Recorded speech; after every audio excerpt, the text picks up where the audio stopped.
Hello दोस्तों, स्वागत है आप सभी का हमारे यूट्यूब चैनल ओनली कोडर्स में। आज से हम लोग जावा की नई सीरीज शुरू कर रहे हैं, जिसमें हम सबसे पहले जावा के बेसिक्स को कवर करेंगे, फिर ऊप्स कॉन्सेप्ट को और फिर डीएसए इन जावा को देखेंगे। तो ये हमारे चैनल की सीरीज़ की पहली वीडियो होने वाली है। तो चलिए बिना किसी देरी के वीडियो को स्टार्ट करते हैं। आज का हमारा टॉपिक है इंट्रोडक्शन टू जावा।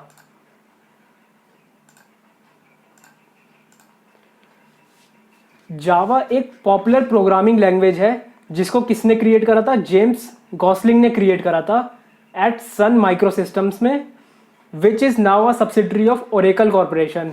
अब सन माइक्रोसिस्टम्स को किसने एक्वायर कर लिया है? ओरेकल कॉरपोरेशन ने। 1995 में जावा डेवलप हुई थी। जावा एक ओपन सोर्स है।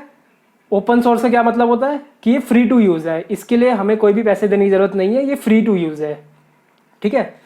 जावा सिक्योर होती है, फास्ट होती है और पावरफुल लैंग्वेज है। आपने देखा होगा बहुत सारी वेब एप्लीकेशन जावा में बनी है, जैसे कि आईआरसीटीसी की एप्लीकेशन, क्योंकि जावा बहुत ही ज़्यादा सिक्योर होती है, फास्ट होती है और साथ ही में ये बहुत सारे यूज़र्स को एक साथ हैंडल कर सकती है, तो इसलिए ये पावरफुल लैंग्वेज है।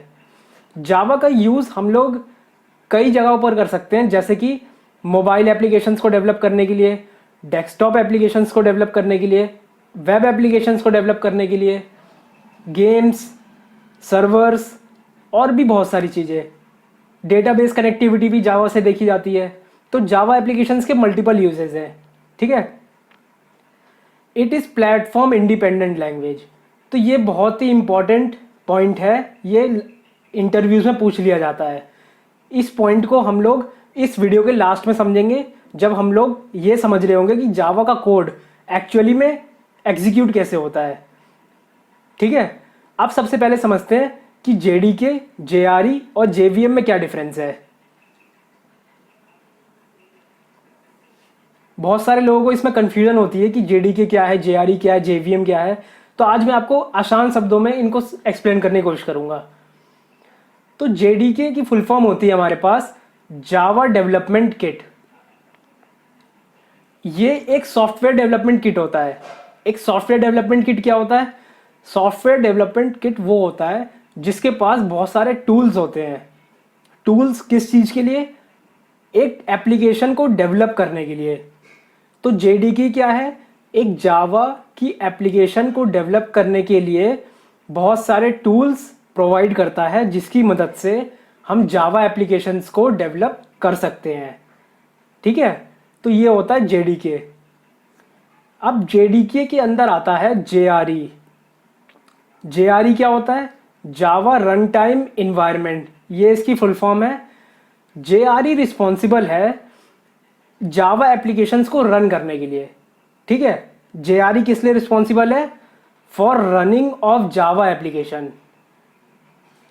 जेआरई के अंदर होता है जेवीएम और कुछ लाइब्रेरीज, जिसकी मदद से जावा एप्लीकेशन रन करती है। आप इस डायग्राम में देख सकते हैं, ये पूरा बॉक्स जो दिख रहा है आउटर वाला, ये है मेरे पास जेडीके। जेडीके में क्या क्या चीज़ें होती हैं? All the necessary tools required for developing a Java application. ठीक है। तो इसके अंदर होंगे बहुत सारे डेवलपमेंट टूल, जैसे कि कंपाइलर हो गया हमारे पास, जैसे कि मेरे पास हो गया कंपाइलर, डीबगर,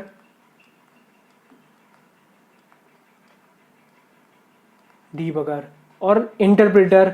ऐसी कई सारे टूल्स को मिला के बनता है जेडीके, जो कि हमें टूल्स प्रोवाइड करता है जावा एप्लीकेशन को डेवलप करने के लिए। अब जेडीके के अंदर आता है जेआरई। जेआरई क्या करता है? रिस्पॉन्सिबल है JRE for running of Java application. Java application को चलाने के लिए जेआरई रिस्पॉन्सिबल है। अभी कैसे चलाता है? जेआरई के अंदर होता है जेवीएम और कुछ लाइब्रेरीज, जिनकी मदद से हमारा जावा का एप्लीकेशन रन कर पाता है। अब समझते हैं जेवीएम को। JVM stand for Java virtual machine. ये किस लिए रिस्पॉन्सिबल होता है? For converting byte code into machine specific instruction. तो जेवीएम एक्चुअली में क्या करता है? जो हमारा बाइट कोड है उसको बाइनरी कोड में कन्वर्ट करता है, जिससे कि हमारा जावा एप्लीकेशन जो है वो रन कर पाए। ठीक है। तो आप इस पिक्चर को देख के आराम से समझ सकते हैं, जेडीके के पास सारे टूल्स हैं जिसकी मदद से हम एक जावा एप्लीकेशन डेवलप कर सकते हैं। JRE के पास वो सारी नेसेसिटी चीज़ें हैं जिनकी मदद से हम जावा एप्लीकेशन को रन कर सकते हैं, और JVM JRE के अंदर आता है। इसको जावा वर्चुअल मशीन कहते हैं।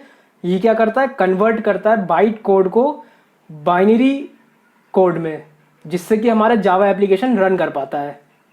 ठीक है, अब समझते हैं कि एक जावा का कोड एक्चुअली में रन कैसे करता है।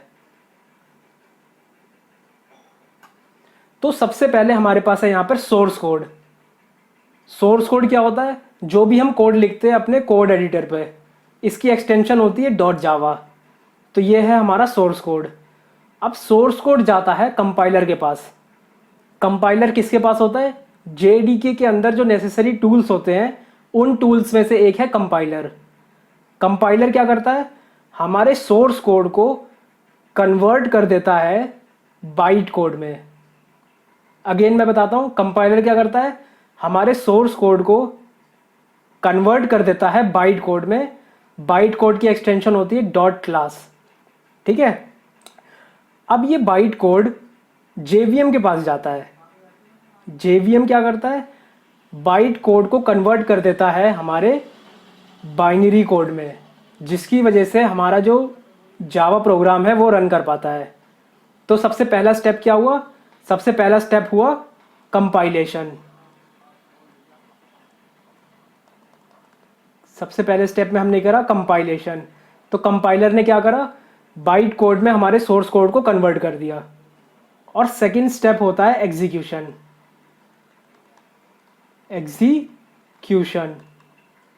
एग्जीक्यूशन स्टेप में क्या होता है, JVM जो है वो बाइट कोड को कन्वर्ट कर देता है बाइनरी कोड में।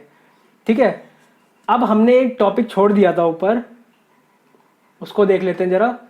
It is platform independent.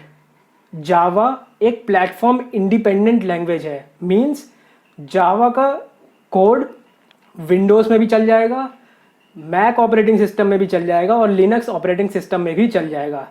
अब ये किस तरीके से चलता है, उसका एक्सप्लेनेशन यही था कि हमारा जावा कोड रन कैसे करा। क्योंकि हमारे पास ये बना, हमारे पास बना क्या, बाइट कोड। अब ये बाइट कोड को JVM के द्वारा हम कन्वर्ट कर सकते हैं बाइनरी कोड में। तो यही रीज़न है कि जावा हमारी एक प्लेटफॉर्म इंडिपेंडेंट लैंग्वेज है, क्योंकि इसके बाइट कोड को हम लोग JVM के थ्रू कन्वर्ट कर सकते हैं अपने मशीन के अकॉर्डिंग बाइनरी कोड में। ठीक है, तो इसलिए जावा प्लेटफॉर्म इंडिपेंडेंट लैंग्वेज होती है। अब यहाँ पर एक क्वेश्चन और आता है कि जावा तो प्लेटफॉर्म इंडिपेंडेंट हो गई, लेकिन क्या हमारा JVM भी प्लेटफॉर्म इंडिपेंडेंट है? इज JVM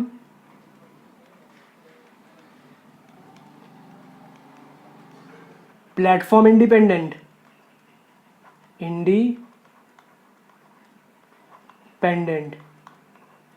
तो आंसर है नो, JVM प्लेटफॉर्म इंडिपेंडेंट नहीं होता।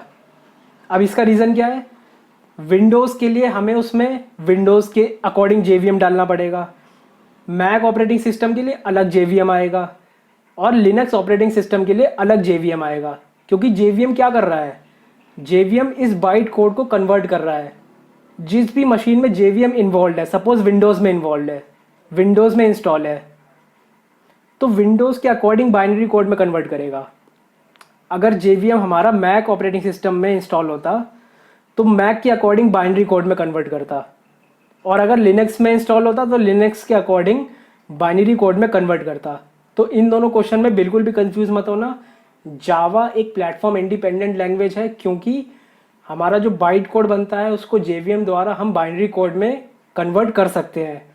लेकिन जो JVM है वो प्लेटफॉर्म डिपेंडेंट होता है, हमें हर प्लेटफॉर्म के हिसाब से JVM को उसी अकॉर्डिंग इंस्टॉल करना पड़ेगा। तो डेट्स इट दोस्तों, आज की वीडियो के लिए इतना ही। आई होप आपको सारे कॉन्सेप्ट समझ में आ गए होंगे। तो मिलते हैं अब अगली वीडियो में। अब अगली वीडियो में हम लोग पढ़ेंगे वेरिएबल्स और डेटा टाइप्स के बारे में। तो अगर आपको वीडियो अच्छी लगी तो वीडियो को लाइक करना, चैनल को सब्सक्राइब करना। तो मिलते हैं अब अगली वीडियो में।